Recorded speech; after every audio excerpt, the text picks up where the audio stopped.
परमात्मा की व्याख्या के अंदर पहले तो आता है कि हम जब खोजने जाते हैं तो आकार को खोजने जाते हैं, मूर्तियों में जाते हैं, पर वहाँ जड़ मूर्तियाँ होती है। तो प्रश्न ये आता है कि क्या इसमें प्रभु है? क्योंकि वहाँ जाकर हम बहुत मिन्नतें करते हैं, पर ये मिन्नतें करने के बावजूद भी वहाँ से कुछ मिलता नहीं है। कोई कहता है कि साकार, कोई कहता है कि आकार को पूजा, उससे अच्छा है निराकार को पूजो।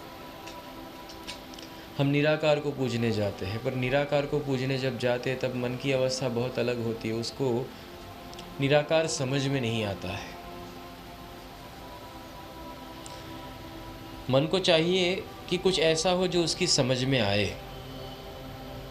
जब निराकार होता है वो एक पहेली जैसा होता है, वो समझ में नहीं आता। और उस पहेली के कारण होता क्या है? उस पहेली के कारण तुम पहेली में ही रह जाते हो और संतोष नहीं मिलता। इस दोनों का स्वरूप है साकार, सह आकार। जहाँ आकार और निराकार दोनों का समन्वय हो, वो हो तुम, वो हो साहिब।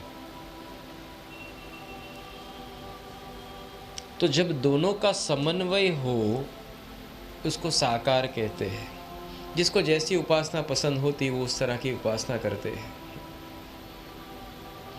कर्म योगी जो होता है उसको आकार पूजा, जड़ पूजा अच्छी लगती है। जो ज्ञानी होता है वो निराकार की पूजा में जाता है, और जो भक्त होता है, प्रेमी होता है, वो साकार पूजा में रहता है।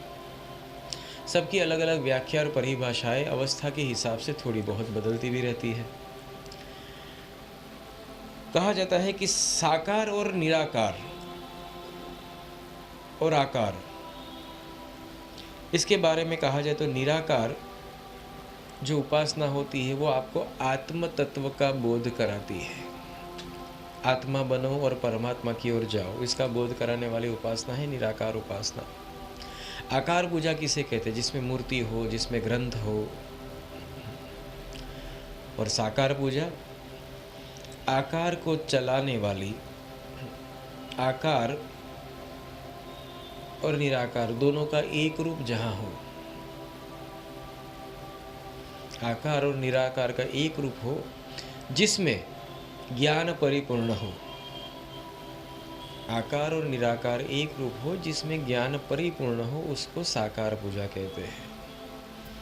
अब ये साकार उपासना से आपको परासाकार उपासना में जाना है।